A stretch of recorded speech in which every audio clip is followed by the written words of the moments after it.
to talk with you, speak with you about what I do and what I love to do, which is write and publish books and share those books on lives so that you can get a chance to get to know me and see all the things that I like doing.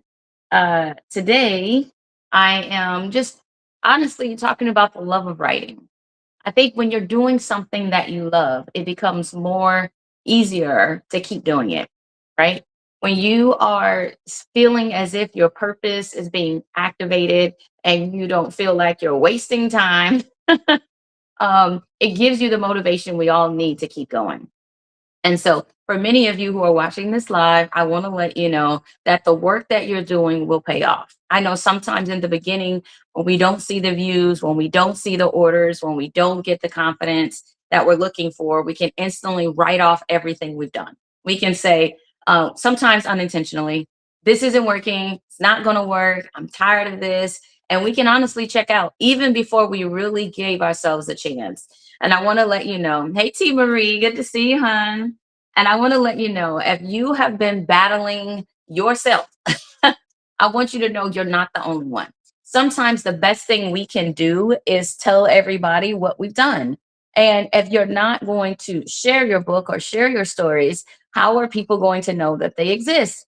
I know as an author, I've published over 64, well, now I'm going over 64 books of my own. And when I first started this journey, I was not telling many people about it. I figured, like most of us, if I build it, it'll make sense. People will come. I don't have to worry about it. And honestly, I didn't sell many books. I didn't sell hardly any. It's kind of funny. I was still selling books in other countries, even though I was not actively talking about them. But the more that I started to talk about them, the more books that I saw being purchased and people honestly getting a chance to get to know me. And for some people, their goal is to find someone who is like them, who is going through what they're going through and can share from their personal lives or their experience something that they need or would like to know more about. When I wrote this book, Look for the Drip and Expect the Outpour, when I first wrote it, honestly, I was like, Lord, I don't even know how to tell this story. But I wrote this story because I knew my story is many of our stories.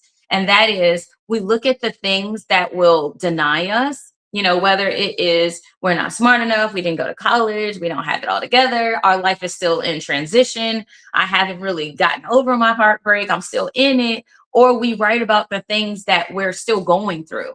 So it's kind of hard to find the ending when the ending hasn't arrived yet. So when I first thought about this book and this story, I was uncertain on if it was the right thing to write. Because I was thinking, maybe I should wait till I get through it and then I'm going to write it. How many of us are waiting until we get through something before we start expressing our gratitude or our heart that it's over now or that we're not going back to that? And I want to encourage you. Sometimes the best part of your journey is being able to write about how you feel in the moment because your raw feelings can sometimes be how other people feel and what they need to hear. Not everybody wants the polished version of you. And I don't mean that in the negative sense, but I mean that in the organic sense. Some of us are using, AI to do a lot of things. And, we use it to make our pictures, finesse. We use it to make what is our reality look polished. But I want to let you know, most people buying books are not polished. Most people buying your book are in need just like you. Most people that are buying books on grief or transitioning or, things of that nature that's bothering them in life, they're looking for a book and a person like you. They're looking for someone who is authentic, who's genuine, who can understand them, who can relate, who can read a book. And it's like, okay, you're reading my story. Okay. Most of those people are not out of the woods yet. So for a lot of us, when we're writing our stories, we can completely be detached from the people we're trying to relate to because we're talking or relating over their heads where they're not yet at, or we're selling them a model that they can't build because they're not there yet either.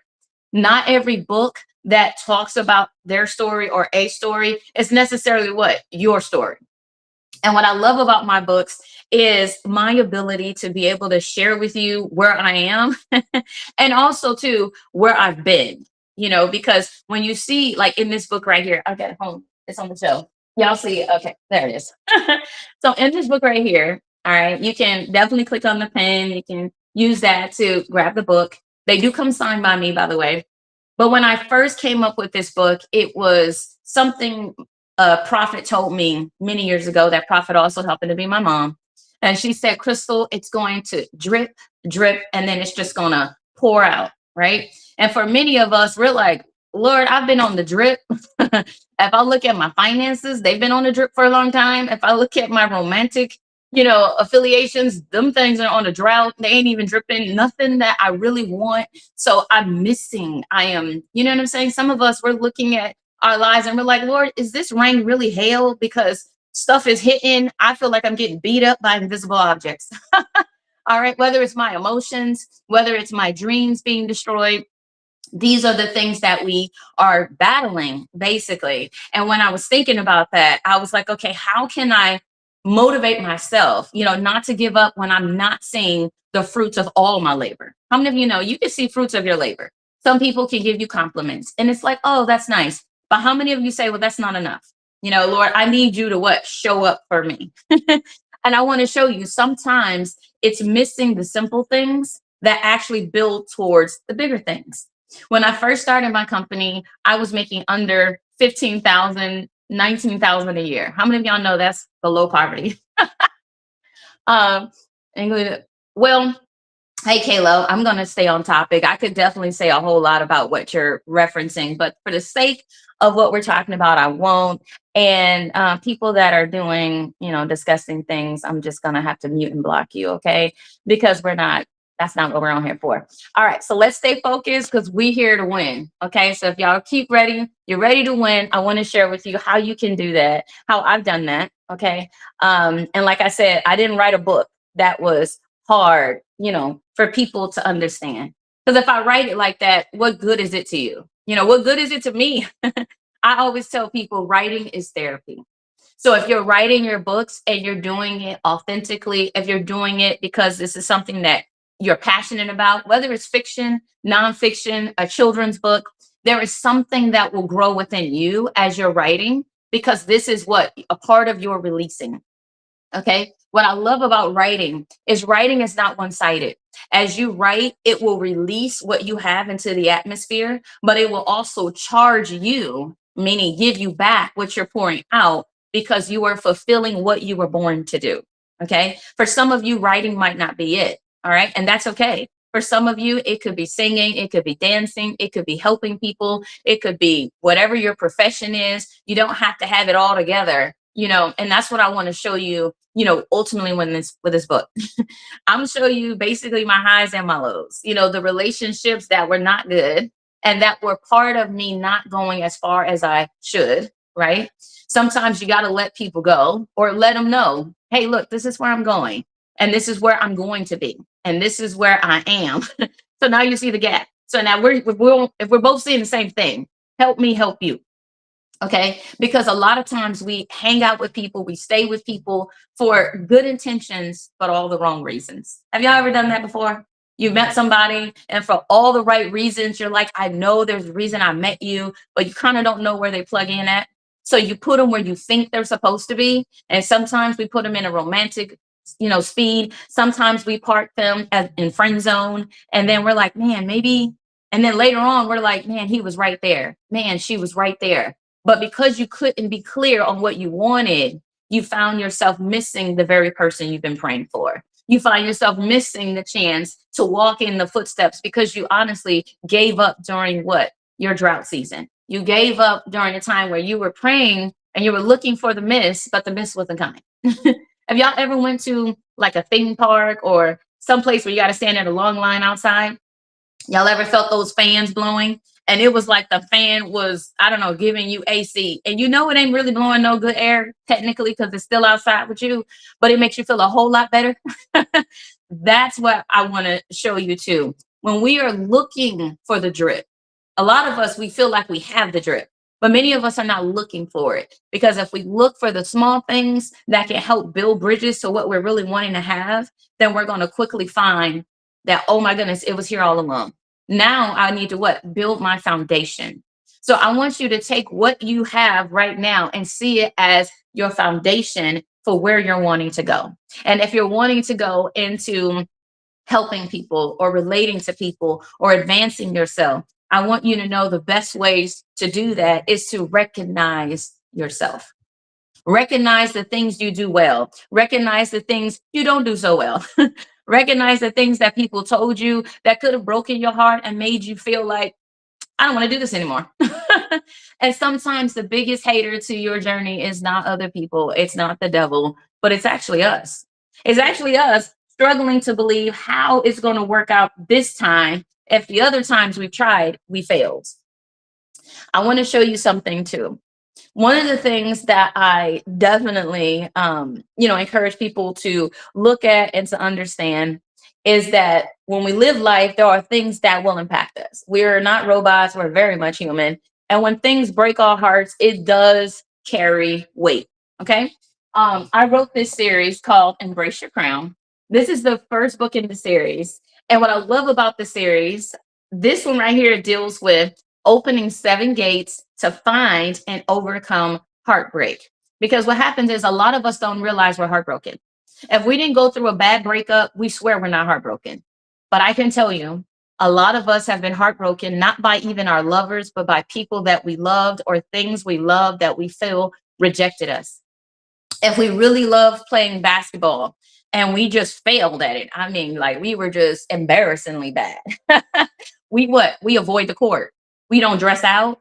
We don't dress up. We don't want to go to the game. We don't watch it, or we might be a spectator, meaning we're hypercritical of people that are doing it because we know we can't do it. So it makes us feel like we're better than what we really are because we can judge other people that are. How many of you judge people that you say, man, you cannot sing? You are so, thank you, Heather. I see you, hon. You say stuff like, man, you cannot sing. Why would people ever want to buy that? But at the same time, we're the ones that struggle to hone our own voice. We're the same ones that struggle to hear ourselves. We love ourselves in the shower, right? We love being drowned out. But for some of us, it's really hard to embrace the we are right now, or the me I am right now, because we want the me that's perfect. We want the one that got it all together. Because what? People have told us things in our lives that has broken our hearts, that has shaped how we see ourselves. And now we don't like the version of us we're seeing. The first thing you have to do to be able to really change your life, to be able to feel confident, to be really able to enjoy yourself is to embrace who you really are. And yes, it comes with flaws. Yes, it comes with imperfections. But yes, it comes with good things you do, great things you're good at, things you know you will do for free because it's in you and you love it. And this is what I want to encourage you. If you have been on this roller coaster of up and down with being able to accept or embrace yourself, I want you to grab this book. Why? Because here are the things I find that happens. One, you tend to beg people to do one or all of the following. If you right now are begging people to do this for you, I want to let you know you have to learn to do it for yourself, because somewhere, someplace, something has honestly broken. And until we find what area in your life has broken, it will stunt the rest of your life, meaning it will put a cap on how far you can go. Okay. So if you find yourself having everything, but you feel empty, if you find yourself empty and needing everything, there is something that's fundamentally broken. And I want to help you see it because I had to see it in myself too. So here are the things I want you to consider. If you are begging people to acknowledge you, if you are begging them to appreciate you, and if you're begging them to love or respect you, I want to show you that these critical things in your life are things you ought not have to beg for. I know you might say, well, Crystal, how else are they going to supposed to know to do it? It's something that you have to demand, because when people already demand this, they're not begging for it. In fact, they are looking to see if it's there, but if it's not there, they are very well prepared to say, you know what? I don't think this is going to work. I don't think it's going to work with me hiring you. I don't think it's going to work with me being in any kind of date with you, let alone a relationship. I don't think this is good for me. This is how you avoid toxic relationships. You have to stop looking for people to do the things for you that you already want to have done for yourself. It's hard for you to hold people to a standard for you when you don't have the standard for yourself. There used to be a time where I was looking for validation. I know we've all heard of it, right? But we're like, man, what do they mean when they say I'm looking for validation? I ain't looking for validation. I'm looking for respect. Let me let you know, those who are already respectful of themselves, they already present that. And that's what people see when they see you. Some people might say, well, I don't know what it is about you, but it's something either different, it's something unique, it's something about you that makes me either like or love or see something that, I don't always see. And how do you build that? Because let me tell you, when people fall in love with something about you, usually it took you time to build it. Anything worth having takes time, effort, money, resources, etc., to nurture it.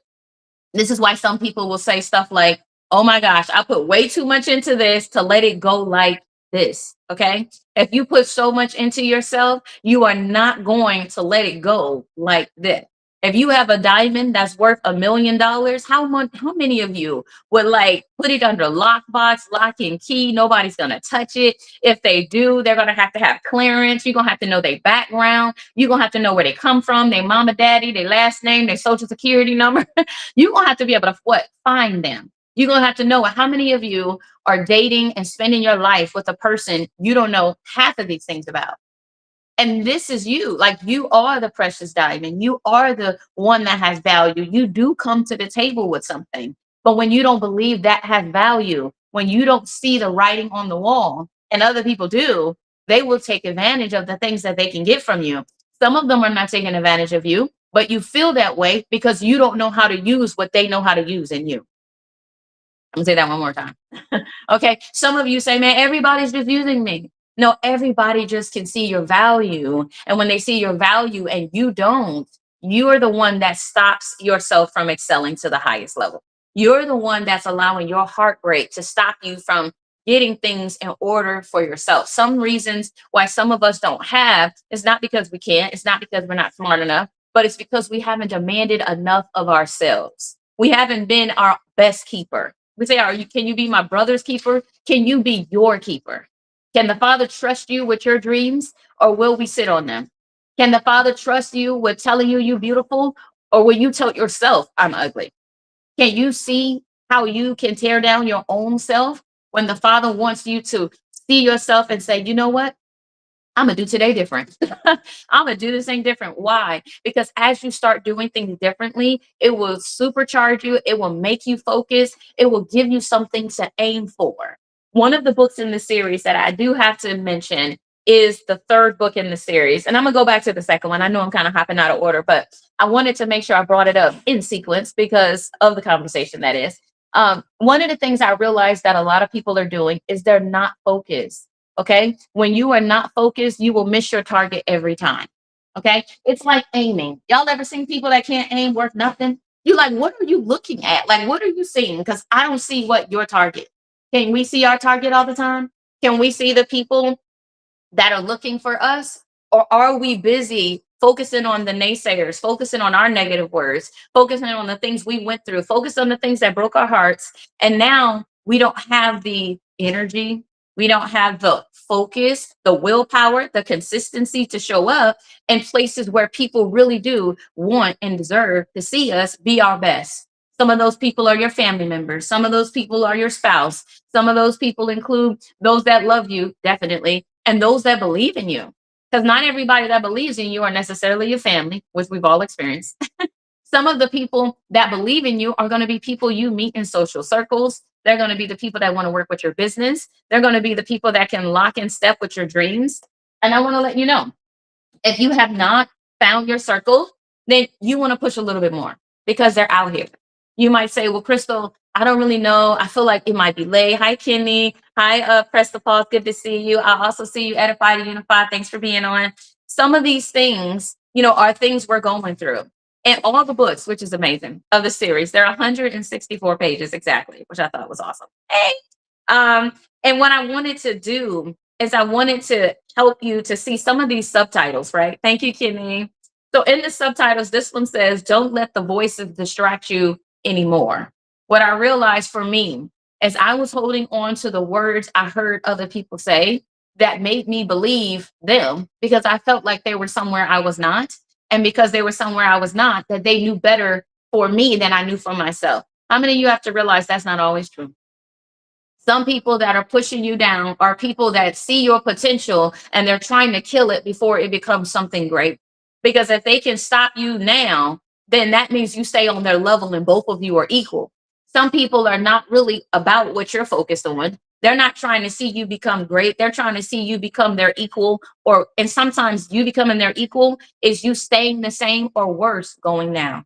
You might say, "Man, I thought a marriage is supposed to lift me up. Man, I thought finding somebody that I say I love and they say love me is supposed to make me better, smarter, on top of it, all of that good stuff. I get to be the real me." How many of you have found out real quick? Oh, I can't talk to them. I watch shows to see how people interact with each other. And one of the things I quickly can notice as a red flag before the ending comes, before anything saucy happens, is if you cannot be your authentic self, if you cannot say what you're thinking, if you cannot communicate with the person that you're wanting to communicate with, that relationship is already doomed. If you don't have an open forum where you can say, "Hey, I really don't like how you're doing that. I know this is what you're used to, but this isn't the right way, or maybe I have a better way, if you allow me to explain." If you can't do that, meaning offer correction, also be sensitive and empathetic with what you're trying to say, and people receive it, it's not your fault. I'm gonna let you know that right now. It's not your fault.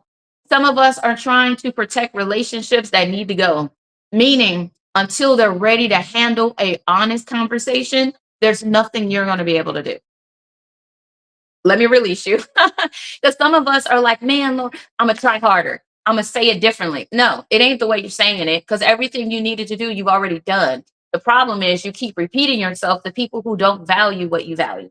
They're not focusing on what you're focusing on. And because you are both going in two different directions, you are realizing the disconnect. The only problem is, what are you doing with that disconnect? Are you going to stick band-aid, all of the flaws that you're seeing, all the wrong signs, the red cautions that tell you stop? Maybe it's not stop, break up, divorce. Maybe it's stop, let's sit here and let's work this out, and let's not just sweep it under the rug and hope one day it goes away. Because let me tell you, it won't. It won't.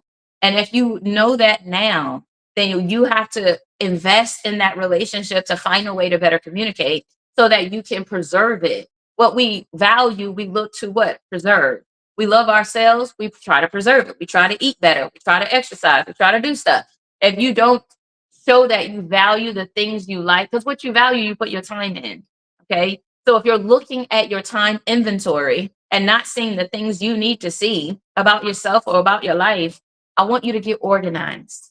I know organization is sometimes one of the hardest things we can push ourselves to do, because in our hearts and our minds, we know our heart, we know our intentions are good, but our follow through is a little sketchy. So if your heart is big, if your intentions are grand, if they are genuine, I want to let you know sometimes we fail not because of what we are or who we are, but because we don't know, right? So, and when I first started my business, there was a lot of things I did not know. I did not know how to put two things together that really made sense. I started my first business when I was 18 professionally. And when I started that business, I was learning as I went. And I started a production company. In that production company, which I talk about in this book, I don't know if you guys are just popping in. Hey, how you doing? Basically, thanks for following. When I first started my journey into business, I didn't know what I was doing. I had no idea what I was doing. But I knew that if I stayed focused, if I did not quit on myself, then I can encourage people to work with me. Yes, I was only 18, so I did have to overcome some people's, thoughts that I don't know what I'm doing. And some of them were right in the beginning because I was figuring it out. And I want to let you know, as you're figuring things out, you won't master everything. Give yourself grace. Allow yourself to learn. Allow yourself to make mistakes. And yes, some mistakes will cost you money. I know you might want to say, "Well, Crystal, I don't want to lose money." But sometimes losing money is how you learn to make money. A lot of times we invest money into college and we can explain that. But when we have to invest money in ourselves and we win or lose money, we are mad. We blame ourselves. We call ourselves stupid and all kinds of stuff. But we don't really acknowledge how some things are really us living college.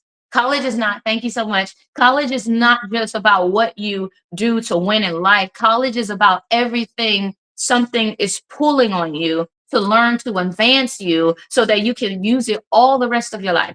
Okay. So if you have not allowed your life experiences to teach you just as much as the education you pay for, and you don't have that same heart of patience with yourself. Hey, Joshina, good to see you, love. I want to let you know. I want to let you know, and welcome to the Rose Club too. I want to let you know that Joe, stop or stunt your growth before you give yourself a chance to fly. One of the things too, I have talked about a lot with this book. This is my journey, y'all. So when I first started business, like I said, I didn't know what I was doing. But even when I did not know what I was doing, because I was willing to learn what I did not know, I was willing to study. I read books, I read books before I started writing books.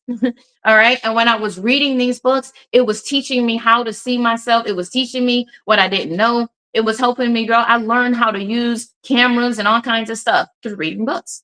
Okay. Yes, college paired with some of my curriculum, which helped me. But when it came to launching my first business, my first wedding I did was, I think I filmed my first wedding for like, I think it was $500. It was $500. And I know, so you might say, well, Crystal, why would you charge so little? Or why would you do that? Because I did not know what I was doing wholly. I knew they were taking a chance and I was taking a chance. And I was very transparent about my journey. Hey, look, I know what I'm doing. I'm in school for this. Here are my cameras. I own this stuff. I can definitely do this. It's $500 because this is one of my first jobs that's paid. And they ended up allowing me to film their wedding. It went great. I collected my $500, and that's what really seeded my professional journey in making money. I didn't make $1 million out of the gate. I didn't even make $1,000. I wasn't a thousandaire after I was done. And then I had to honestly go over the footage. And sometimes when we go over our work, we're like, oh, I see all of my mistakes. But I want to let you know that means you are now becoming the expert because you see what's wrong in what you're doing. That's my first compliment to myself. I was like, Lord, okay, I'm seeing what I did right, but I'm seeing some of the things I need to do better. Then I was able to help a family make a video that they used during a funeral procession. So it was like a recap video that I did. That I think was only 250. The family loved it so much. They cried before it even went there. And they was like, wow, I never thought that it would come out like this. And that's when I realized I care about the end result. I care about the families that I'm, coming into their lives, whether it's through production or books. So when I write stuff that's authentic and I know it will touch your soul, I know it because it touched mine. So it starts with me. I was crying and I didn't even know the lady to pass. And I was like, oh my goodness, this is so I knew me. I know I am not a bleeding heart, but an open one. Okay. And so you want to know where you are. The next thing that I ended up hopping out into is I ended up doing another wedding. And on my second wedding, it was $1,300. Yes. And I had another camera guy that worked with me briefly on that shoot. So I had to manage him too. So now I'm learning how to do management, and I'm learning how to do management my way. I'm not an arguer, I'm not a yeller, but I am very consistent. I do express what I need, and I want to make sure I'm saying what I need so you can know if you can match it. I think honesty is the key to managing a business. And I had to learn that. And that's what I learned in looking for the drip. I had to look for the things that were dripping. Some of the things that I did great, some of the things I need to work on. They kind of come in phases. Don't beat yourself up in the beginning because there's a lot of stuff you won't know. After I went through that one, I was like, okay, I think I know what I'm doing. My next wedding was $5,000 and I hired a photographer. And that was interesting. I ended up having to fix her work because her work was terrible, y'all. Not all the parts, but during the wedding, her pictures, I don't know what was wrong. I don't know if her aperture, her autofocus was broke. Don't know what it was, but those pictures were unusable. So I had to become resourceful. And that's when I was able to save out images from my high quality video to give to the client so they still had what they needed. So as a business owner, you are a catch-all. Hey, Victory. So if something goes wrong, you're the person people come to, not the people that you hire, not anything else. They come to you. So I want you to know, how do you handle people that are upset? How do you handle people that are, not feeling you at the moment? I've had clients that, and this is life, in life, people are going to shop around. They're going to look for what they need to look for, whether you're dating, whether you're in business. This is how it works. Don't be afraid of being compared. Just know what makes you you, what makes you uniquely you. Thank you so much. I did see you. Okay. Because as you start realizing, oh yeah, I'm going to own what I am. I'm not for everybody. And once you realize you're not for everybody, it frees you not to have to meet everybody's demands, because you end up missing your ideal client that way. You end up missing the people you were born to come and visit, to talk to write for, to do a product or a service for, because you're chasing everybody else, for sometimes right and wrong reasons. Okay. So then I realized that. So then I got to 5,000. Then I got to this job. Okay. This is just my production journey. It's in the book, by the way. So then I get to the next journey, right? So I've done these weddings and I'm like, okay, Lord, I feel real good in this atmosphere. I feel real good. All right. And then I ended up getting a call out of the blue by this lady who said she saw my ad. At that time, it was on Craigslist. Don't ask me why a professional company was looking on Craigslist. Not that I don't, not that Craigslist ads don't work, but on this magnitude, I wasn't expecting that much. I want to let you know, sometimes you just have to throw your name in the list. Okay. You might not know all the details about the what is it called? The platform, or how people will find you. But if you put your stuff out in the algorithm, the Father will find people to find you. Because she found me that way, which I thought was very unique. So then she ends up calling me and she's like, hey, I have a job that I want to get a quote on. As at this time, in all my businesses, you have to know how to do quotes. In order to do effective quotes and to price your material, your books, your service, you have to know the value of what you're selling. You have to know or be aware of who you are essentially relating to. Are you over the market, below the market? Where do you place in service and quality? Because all of these things pair into how you price what you're selling. Okay. I have a book real quick that I want to mention. If you are ultimately, like building a business and you have questions. Hold on, let me see if I can find it. This is the only negative to having so many books. Ooh, I think I just passed it. Is you have to like scroll for a minute. Okay, so here's the book. If you are looking to launch your business, I want to make sure I put this one on. Hold on, it's behind me. There it is. Okay, so here's the book. This is the book right here that I recommend if you are launching your business or just wanting to get organized and structured. This is the paperback version. I do have a hardback book as well that you can get. The paperback is $55 and the hardback is $85, and it comes with free shipping and all this other good stuff. This book right here is in color, and there is a ton of information on how to launch your business and do it right. So if you are in this phase and you're trying to get organized, this is the book. Okay. All right. So yeah. So now I get this call. When I get the call, the lady's like, hey, I need a quote for this job. She told me it was a 3-day job at the Ritz-Carlton. If you know anything about the Ritz, it's one of the more of the elite hotels that are expensive. They do have a really nice ballroom. And I said, okay, no problem. But in order for me to really understand what I'm getting into, I would like to come and see the space and know what to expect from the job. I went to that hotel and I was like, oh my gosh, if I get this job, this is bananas. This is way above what I thought I was doing. I'm still focusing on weddings. I'm excited about that. And then the Father introduces me to something that stretches me. Some of you have to get comfortable with being uncomfortable, because when you're uncomfortable, that's when you're willing to learn and stretch yourself. College is about challenging yourself just as much as it is about validating yourself. Some of us don't want to do things that don't mean we are perfect or don't mean we are nailing it. And when we realize we're not nailing it, we look for the quickest exit. I want to let you know, don't be so quick to do that. Some of the things that may challenge you, and you may even fail at in the beginning, doesn't mean that it's not for you. It just means that this might be the next step for you. Okay. Taking the next step could mean challenging yourself in a way that makes you uncomfortable. But I will tell you, if you're willing to do it, you're going to find and see things that I believe are going to bless you later in life. Okay. So when I saw this ballroom, I was intimidated, but I didn't let my intimidation show on my face, because you can't do that. You can't do that. Okay. So I went in there. The lady was telling me about the job, walking me around. I saw my entrances, exits, where people were coming in at. It was a motorcycle coming into this hotel. I had to make sure my camera guys were in the right place to catch the motorcycle coming in. I was like, okay. Then there was like breakouts or seminars that they were doing, and it was for a major international electric company. And I was like, oh my, woo. Okay. So that job was $10,000. It was $10,000. I hired a camera crew of about 4 people. I didn't even work camera on this job. I hired 3 men to be my camera guys. I hired my school professor, my teacher, y'all. I hired him too. So he worked for me on this job. And when the client came to the event, I'm gonna tell y'all how funny it is. The lady never told me I got the contract. She never called me back. So I didn't think I had the job. And then out of the blue, a lady calls me as it got closer to the event time. I didn't even write the date down halfway. I just remember taking good notes. It was in my email. And she was like, "Hi, I just wanted to connect with you. I see that you're our production company for this event."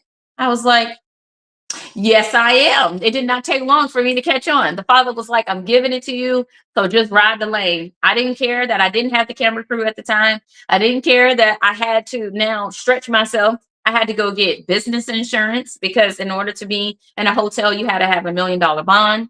So I had to figure out what that was. I did that, got that to the hotel and to the event. And the event was a success. I did the 3 day event, gave them the footage. They didn't even need us to edit the work. They only wanted us to film it. So it was wonderful. I used to be a stagehand too. So before I started working in my own company, I was one of the people that helped set up shows for these events that I filmed. So I wasn't completely unfamiliar with the process. I was at the Ritz before, but I was a stagehand. I was moving cases around and helping people to pull out lights and put them back. That was my job. And I liked it. I became a manager doing that job in a month. And I was managing a crew of like 3 to 5 people on average. All of them knew more than I did. So I want to show you it's not about where you come from. It's not about those things, but it's about your willingness to stretch yourself, to see something that someone else sees in you, and to grow and to become what you are capable of. And when I started to realize, oh my goodness, okay. So first it was dripping. Y'all saw I started at 500 and then it became a little bit more. I got a miss. And then that 1300 happened. And I was like, okay. And I'm thinking that might be the standard rate. But then I walked into a wedding of someone doing their 40-year anniversary, and that was a $5,000 job. And then after I did that one, I ended up walking into a $10,000 job. And then after that, I started to realize it was more to me than I gave myself credit for. That's when I started realizing, okay, I can do more with this. That's when I started realizing I want to go do content. That's when I started doing content. I started doing content when I was 18 years old. 18, 19, I was already filming videos to put on television. I was already on TV and working for the Golf Channel and other media companies when I was 20. So I was doing the things that I knew was going to lead me right here. Now, social media has developed, but at that time, there was no social media. Okay. So the social media wasn't a thing when I was 20. So I didn't realize me knowing how to use cameras and putting tape in and doing all of this stuff would mean that I would be able to do this so effortlessly. So when people say, "Oh, Crystal, can you teach me or coach me on how to, run my live or to set up my authorship business and to do this and to do that?" I didn't realize my history, my experiences were shaping me for the business God gave me already. The truth is, your business is already within you. You just have to develop so that you'll be able to teach what you're learning or do for someone else what you can do for yourself. But how can I help you if I can't help myself? How can I show you something if I first haven't shown myself? So I want to encourage you that hey friend, my book, congratulations, Philly. I'm glad to hear that for you. So I had to realize I had to be willing to see the good in me. I had to be willing to see that what I'm doing, other authors need and want. And that's when I started my publishing company, KLE Publishing. And with KLE Publishing, it allows me to work with other writers who are going through something similar, right? People who have no books, people who have one book, people who are struggling to find outlets for their book, people who don't know how to launch businesses. I learned how to do all of that. Last year, I actually really started pushing myself as an author. This year, not as much as I need to. I ain't gonna lie to y'all. I got married and then just kind of resetting life and everything like that. Things kind of got a little shuffled around. But the last 5 months of the year, between now and the end of the year, I am going to do my very best to promote my books more. My publishing company is doing very well. We definitely publish at least 2 to 3, sometimes 4 books a week, which is amazing. So if you are needing help, if you are stuck, I want to show you a book that we essentially utilize and we also give to my clients. And it's this book. So when you order the book, through here, I'll also, of course, discount your consultation because you already have the book. And then I'm going to show you how to write anything easily. Okay. If you want to do it yourself, if you've been wanting to do this, etc., this is the book that you want to get. Now, this is the paperback version. Okay. So if you want the hardback book, we do have it. I do have it in stock. You can just go through the shop and hit the hardback. The hardback versions are 85 and they do come with free shipping, by the way. The paperback versions are 55. Okay. So that's the one you see now is the paperback version. Hold on. Let me show you the book. So all the books in the background, all these books are mine. They're all in my shop. Okay. But this is the book. It is 6 by 9. It is in full color. Okay.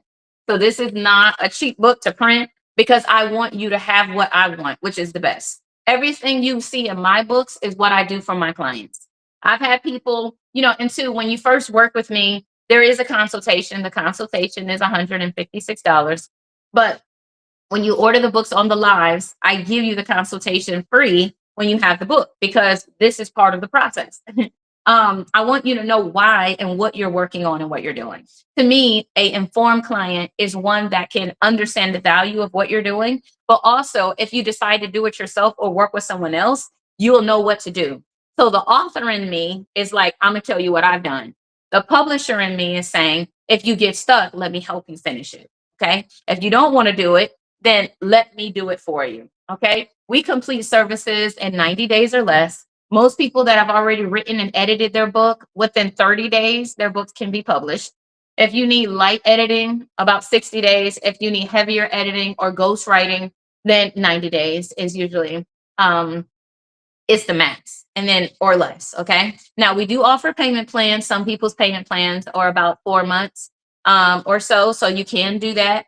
I also offer book partnerships because I realize some people may not publish their stories because they're looking at the tag and they're like, look, Lord, I want to get my story out there, but that right there is not something I can do, you know, with everything else I got going on in life. And that's why I created it because I want to help more authors. I want to make it make sense. And so with the book partnership, that allows me to be able to partner with you. So basically, we will both invest in the book.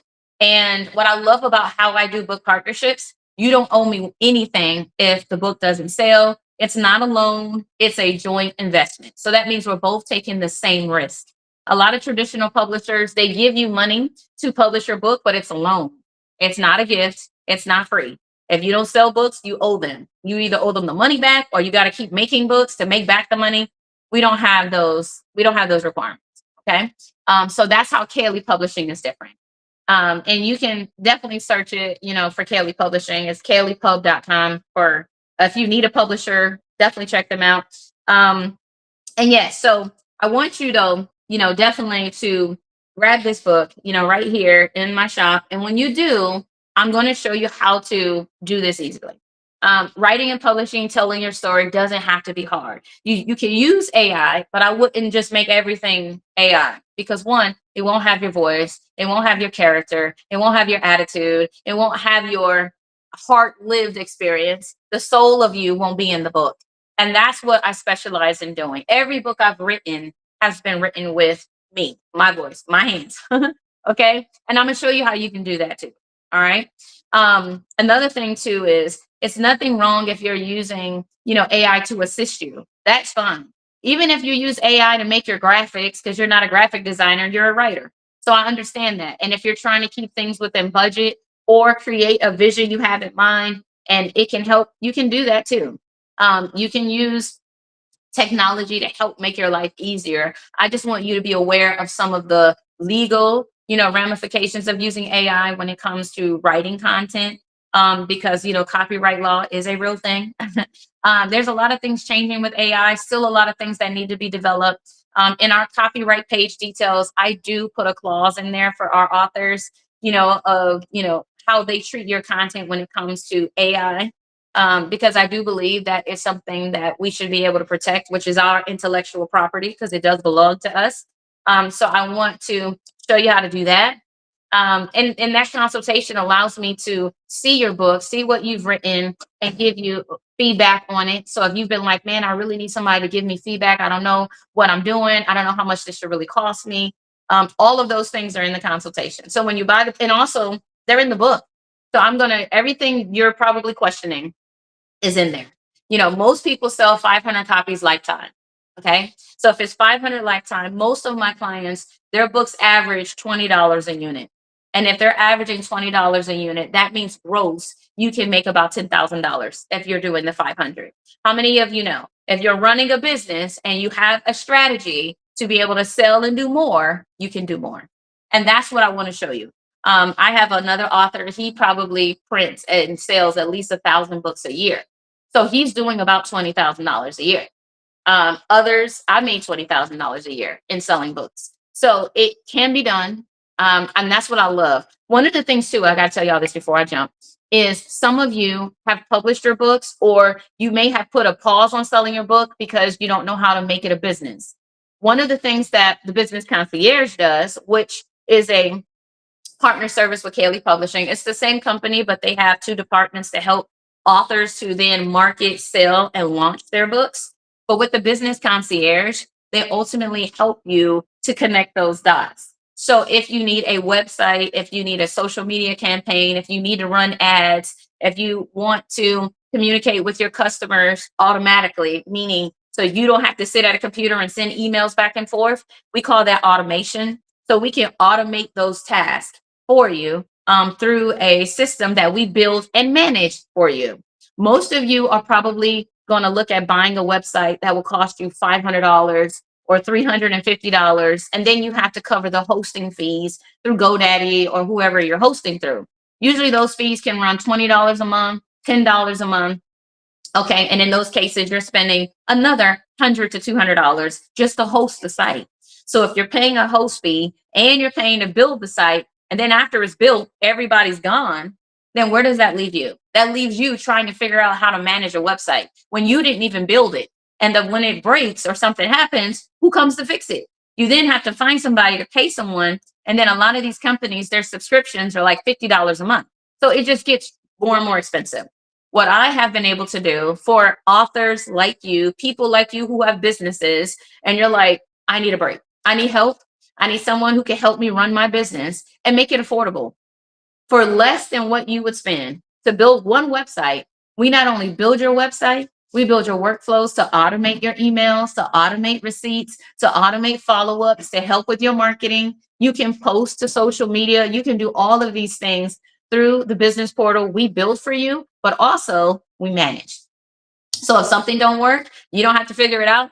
You just let us know and we'll fix it. We even do a monthly sweep to make sure your website's working and everything's right. And if it's not, then we'll fix it and send you a message and say, hey, we saw this, we fixed it, everything's fine. We build the forms for you. You can have calendars, you can take payments to your phone. Like if you've been wanting to like do tap pay or use some of the more secure payment options and stuff like that, it accommodates doing that. And the name of the company again is Kaylee Business Concierge. You can search it, or you can also go to their site. Their site is KayleeBC.com to go to the Business Concierge, where they can help you with marketing, your website, and all of that. That's who built my infrastructure, and it's helped me get organized as an author, is I have a CRM. If you don't know what a CRM is, it's a client relationship management tool. So it helps you maintain your connection with your customers, and it allows you to automate a lot of these tasks so you're not doing everything one by one, which will take a long time, and you're going to forget stuff. No matter how great our memory is, when you have 10 people asking you for 10 different things, okay, problem. If you try to be a waitress and people have given you a menu and you try to remember it, and when you walked away from the table, you went blank, that's how it can be in your business, which is how you lose customers. So if you want to better your customer experience, better your relationships, that's how you do it. You get a CRM, but don't just get one. You can get a CRM, yes, but a lot of these companies and agencies that are selling them, they don't manage it for you. So they're expecting you to learn the CRM to manage it. We don't. The Business Concierge does not expect you to manage it or learn it in that sense. They're going to set everything up, make sure everything works. They're going to teach you the basic things so you can log in and see your money, see your customers, and be able to do what you love, which is to write or run your company and not worry about, the technical side or the admin side as it pertains to the CRM for your customers. So yes, so if you do need that kind of help, you can also DM me if you have questions about, marketing or the Business Concierge, because I can definitely tell you and share, the details to contact them for sure. And if you have publishing needs, Kaylee Publishing, you can Google these, companies, and they'll help you with publishing your book as well as launching your book or do your book marketing. Okay. So if that is all y'all have questions, feel free to reach out to me. If you haven't followed, like, or shared my video, feel free to do that as well. I thank y'all in advance. Do check out my TikTok shop and my store utilizing the pins that are on your screens. You can also reach out to me on the platform you're on, and I would love to connect with you. All right, so until my next live, y'all have a wonderfully blessed day. I look forward to seeing you again real soon. And thank y'all for being on. I really do appreciate you. Thank you. I see all of you that are on and on live and utilizing the pins, so thank y'all so much. And until my next one, make sure y'all follow me and you'll know when I go live again. I'm sure I'm going live again on the weekend, Saturday specifically. And I have a couple of announcements too. So